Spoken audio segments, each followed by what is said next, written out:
Good morning to all of you. Welcome back to the Namaste Experience. It is Thursday, which means what? It's Neal Rogin Day. See how excited they get on Thursday? It's like they bear with me Monday, Tuesday, Wednesday, and Friday just to get to Thursday and Neal Rogin Day. So we're gonna have Neal come on here in just a minute, but I want to begin by sharing or reminding you of the one line that was key yesterday. This is the one line that can make all the difference in the universe if we embrace it fully and completely and realize this is the truth that is forever true. So let me just remind you of that right now. One line: the real and the unreal are your only choices. And yet, it's not a real choice at all. Why? Because the unreal doesn't exist. So really, the only choice is the real. So make it now. Why would we continue to choose shadows when reality is all around us if we would but open our eyes? That's the simple message we share here every single day. And maybe to some people it's too simple. And I say to those people, then you missed it. If you think it's too simple and you want something more complicated and you want something more intellectual, okay, you can do that for another 500 years if that's what you want. But why not just open your eyes now and see what's right there in front of you? Heaven is a decision I must make. Is that today's lesson? No, it's not. Today's lesson is what? Oh, it is? What does it say? It says, go to Telegram if you want. That didn't look like a lesson. So heaven is a decision I must make. Beautiful. Heaven is a decision I must make. Not I may make one day, or I could make if I ultimately decide. It's a decision that I must make because it's the only thing that's real. Heaven is nothing more than an idea of reality itself, which is here every moment, forever and always. Inescapable. Why would we want to escape reality? Well, we've tried for a long time. The answer is very simple. Anybody know what the word is? Guilt. The big G word. Why would we be guilty for something that never even happened? Well, finally we're beginning to realize that it never really happened. Let's go back to this line one more time before we bring Neal up. The real and the unreal are your only choices. And yet it's not a real choice at all because the unreal does not exist. You cannot make a choice of an unreality, but you can choose reality just as it has always chosen you. And with that, I'm going to go ahead and bring up our brother who is going to just take this horse and ride it all the way home. So come on up, Neal. Give him a cushion. Yes. Okay. One more? Do you want one more? I think that's enough. I think it's enough. I think that's enough. We'll fix the camera. Perfect. Can you see me? Yeah. Okay. Yeehaw, horse. Wow. Just feel this. And I was thinking as you were talking that it's so nice that you don't have to die to get to heaven anymore. That we're already there, living there, we never left. All of this was a dream, this whole human history, where everybody's been separate. And there's a part in the Course in Miracles in the lessons, I'm not sure exactly where, James, maybe you know, but there's this one line that just riveted me. And it said, fear is now the stranger here. That turned the whole context of my life when I realized I had stepped over a threshold, that on this side of the threshold, fear owned my home. and love came to visit. And love is what I was out looking for, because it wasn't, it was scarce and unusual, and we were lucky. And then I stepped across that threshold and realized that fear is the outlier. Fear is visiting. Fear is the stranger, the one who comes every once in a while. But love's abode is where we live. We live in this wonderful love. And I was thinking about what I was going to talk about, and I couldn't think of anything. But this anecdote, this story came up, and I'm going to tell it to you, but I'm not sure why. But back when I was in advertising, this was back in the 60s, the 1960s. There was a time where you could just say the 60s and meant just 60s. This is the 1960s, and I was young and single, working in an ad agency. I was working on the Bell telephone account. And also at this agency, they had this other account. It's called Alberto Culver. They made hairspray and other beauty products for women. And it was run by a man named Leonard Lavin. I was not on that account. But it was mostly women were the creative people and the account people. And they were always nervous because Leonard Lavin was a tyrant. And every time they had to go to his office to meet, they were like going to be executed. They were just, all of them on Twitter and scared. And they came to me and said, "We want you to come with us to this meeting." I said, "Well, why?" They said, "Don't worry, you're not on the account. You know, it's just, we're going to be talking about coming out with a new product called, it was a wake-up refresher for young single men. And so you're a perfect demographic." And so I went to the meeting, and Leonard Lavin was a suitably impressive, scary guy who looked around the room slowly, and everybody kind of cowered. And he says, "Okay, let's begin." And he looked at me and said, "You're new here." I said, "Yes, sir." He says, "You're a young single fella?" I said, "Yes, I am, sir." He says, "What's the first thing you do when you get up in the morning?" And I said, "I go home." Remember, I was single and young. And luckily he laughed. But I said, why did I feel I could do that in this environment where everybody else was scared? It was because I wasn't concerned about outcome. I didn't care how it turned out.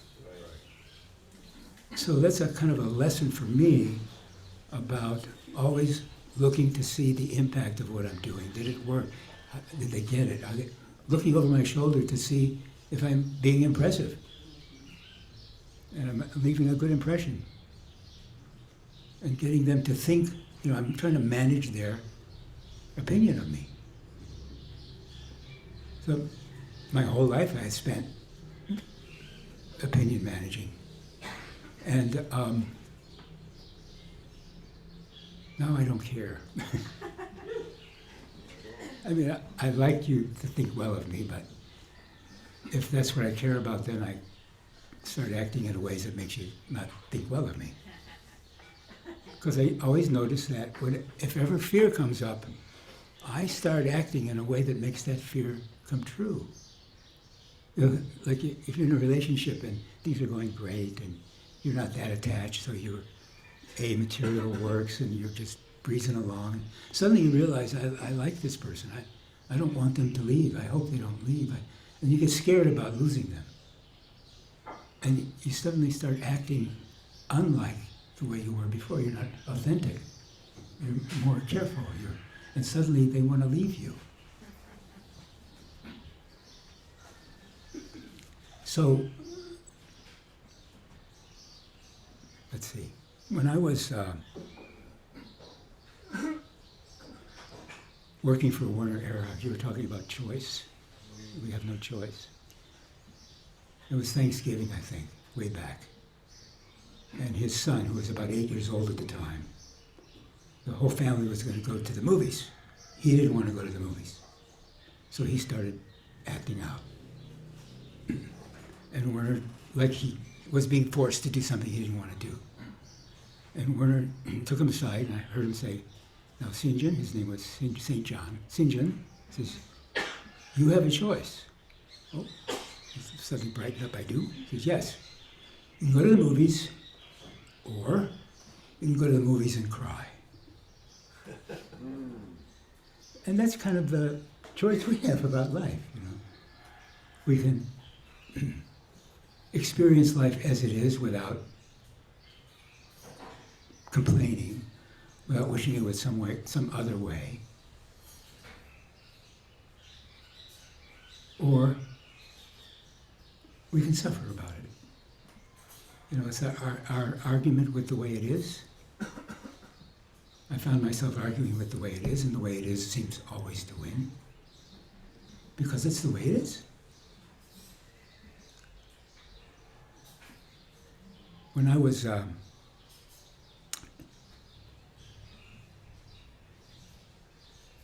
when I was learning to meditate, learning to let things be, my whole life was about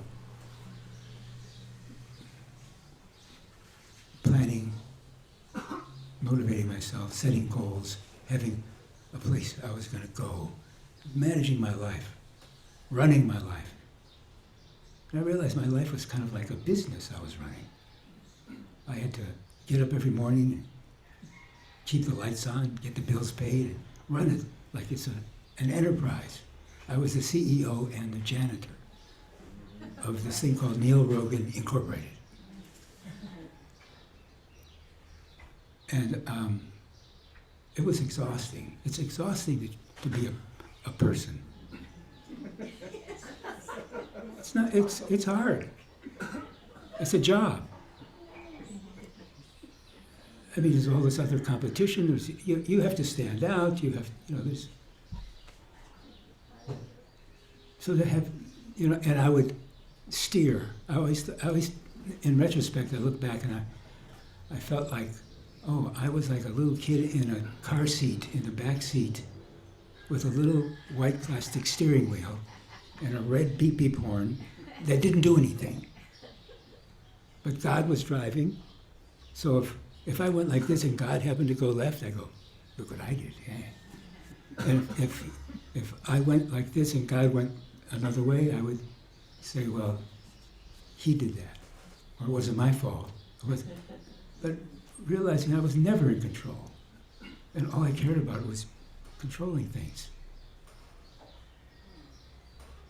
I've given up control. I love this notion that you can relax because nothing is under control. I have the kind of control that a skydiver has. You can form the stars and take pictures, but you're falling. And you have no control. You can't stop. So in life, we're kind of like an 80-year free fall. And that we fall with the people that we live with. We're all falling at the same rate about. You meet someone, you fall in love, but you're falling. It's never going to stop. So there's this sense of, okay, relax, lay back, let it happen, let God. And the important part for me is to recognize that I have no influence on the way things are going to turn out, ultimately. God's in charge. Never not, always was. I can either be aware of it or not be aware of it. That's my choice. And without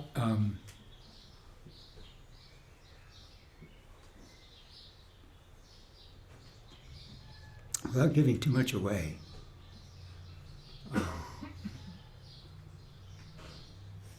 I spend a whole lot of my time second-guessing myself.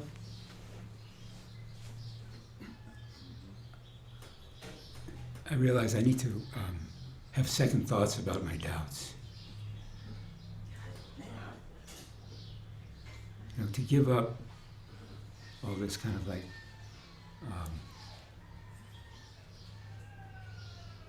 putting my hands on the wheel and think I'm driving, I'm not. So I didn't get much sleep last night because I was thinking about having nothing to say to you. And I notice I have pretty much nothing to say to you. But it's such a joy to have that be okay. Because just sitting here being with you is such a gift. You know, we're in a very rarefied moment, in a very precious time. We've all made it to here. And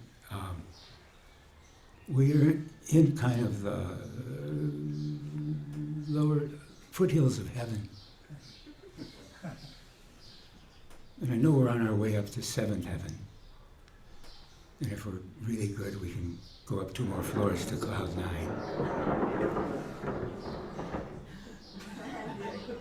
Heavens, thunder. Did we open a ruler ring?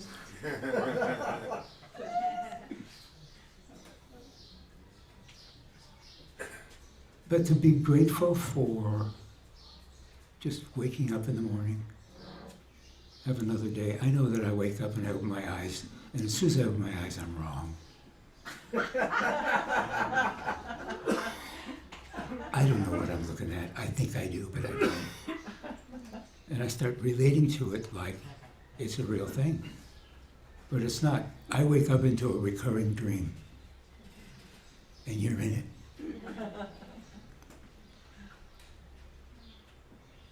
But there's 3 words that have stood me very well in my life because they're the truth. And the 3 words are, I don't know. Because I don't know. And Aristotle said, I am the smartest person because I know I don't know. Right. And to start from that blank slate, because if I come into a situation thinking that I know something, I have to undo that in order to get back to 0 and to learn what's there for me. I don't know. And there's a magic in that because it's the truth and it sets the counter at 0 and you're empty. And I learned that I didn't know when I was fiercely searching and searching and searching for days and days and days, and finally something happened. And that something that happened made me realize all this time, I didn't know what I was talking about. Oh. So finding out that you don't know allows you to know something. So I think there's access to wisdom. In James' new book, it's so beautiful. There's this process where he asks a question and then goes unconscious. I love that part, going to sleep. And then waking up and your homework is done. Sounds like heaven to me.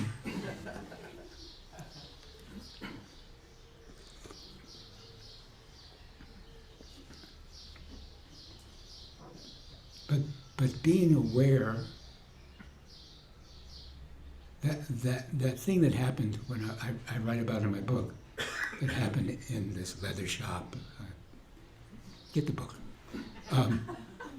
And it was so powerful that I woke up and realized whatever I thought was true wasn't true at all. I didn't know what was true, but it wasn't that. And I was able to go into my meditations and ask from a point of view of not knowing, which is much more powerful than thinking I know something.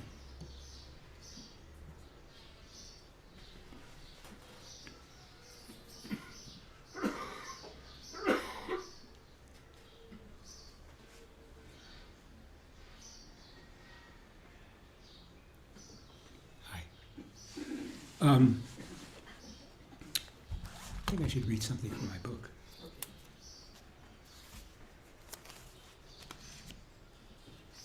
I think I should put my glasses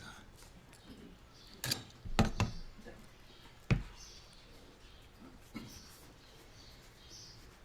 I was reading? Okay. This is, I'd like to exchange this, please. Is the name of this. If you find yourself in God's general store, standing in the return line with your life in your hands, hoping to trade it in for something better, you're in the wrong line. This is it.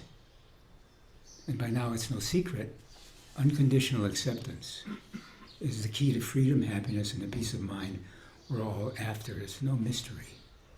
Choose what is. This is improv, baby. We're all making this up as we go along. The secret of improvisational acting is simple.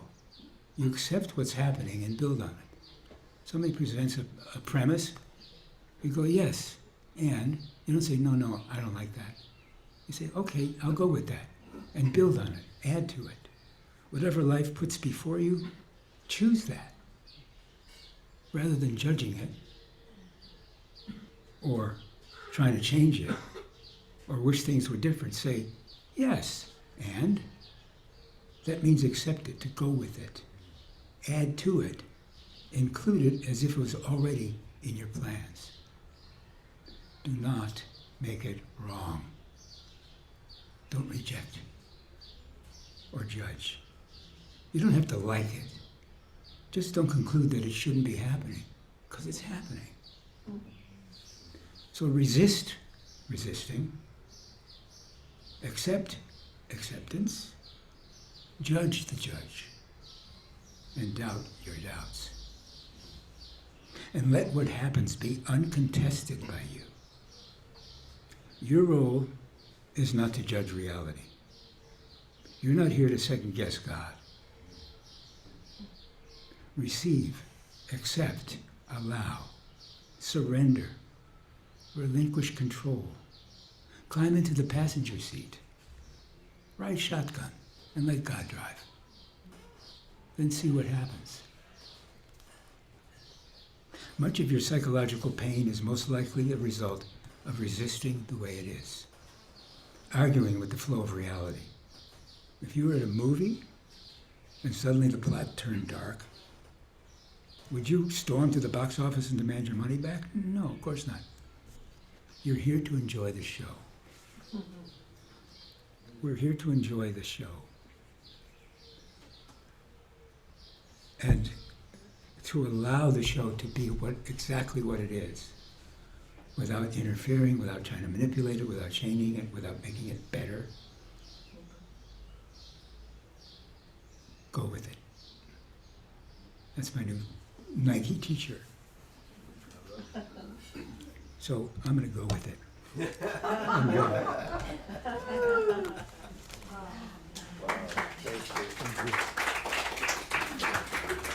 Thank you, Neal. I'll think of all sorts of stuff when I sit down.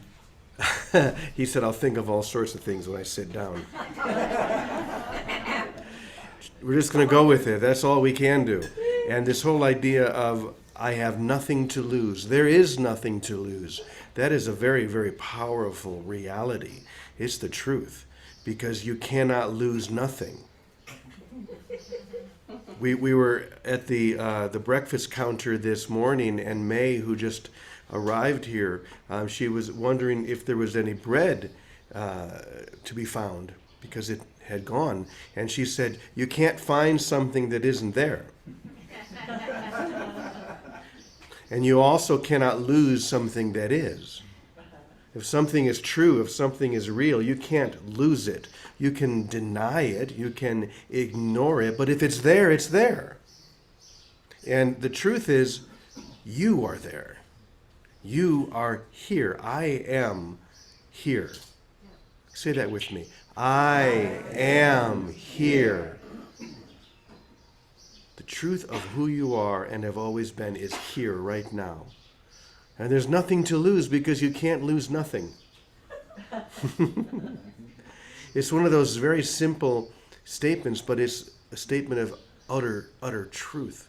And you're right, Neal, when you're with someone who has nothing to lose, that is compelling.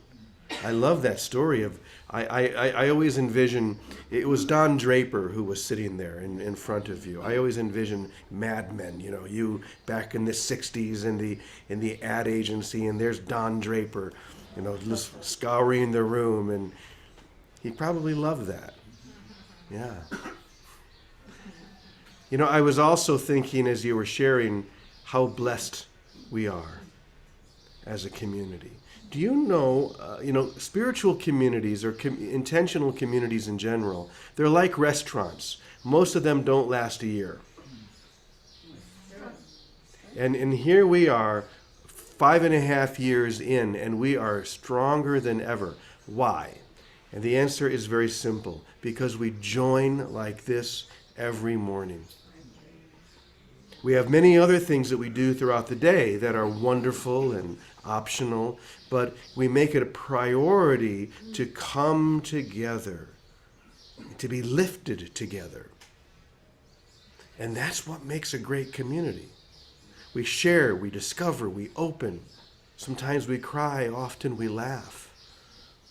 But it's the vibrancy of this joining that makes this community strong. It's not a personality. It's not me. It's not Azuri. It's not each one of us individually. It's all of us collectively. And it's not only us. It's you guys too. I'm looking at all of you. It's you as well. You're just as much part of Namaste Village as those who live here. And the opportunity to come together and to join like this and to be inspired. What did we say yesterday? We're not here for more information. We're here for greater inspiration, to be inspired. And when we're inspired like this, when we have people like Neal show up or Phil or others who help to lift us into that energy, that makes for a vibrant spiritual community. When we have people like Jim Lee who come here every month to bring their seeds of knowledge, that's what makes this a vibrant community. That's why if we want, this community can go, well, forever. Because it is forever. So I just wanted to remind us of how blessed we are. How blessed we are as a community. How blessed we are to have been given the opportunity in this moment to awaken and to see what can be seen, as opposed to trying to see what could never be seen. That has been the trouble, the angst. That has been the issue all along. We've been trying to see something that is unseeable. But now we know it. Now we know we don't need to keep doing that. We can choose to see what is seeable, what is seen, to see what sees us with a capital S. That's what makes Namaste Village so wonderful and so vibrant. And I owe that all to you. Maybe I planted the seed, but you're the one who's been watering it all this time. So Neal, as always, so wonderful to have you join us. Let's just take one breath together and breathe in this grace, breathe in this love, breathe in this light. As we say together, Amen, Amen, Amen, e punto. And so it is. Thank you, everybody. So lovely to see you. Oop. Thank you all. Love you. Love you all. Love you. See you Love tomorrow. you too. Bye. Have a great day. Bye Bye for for now.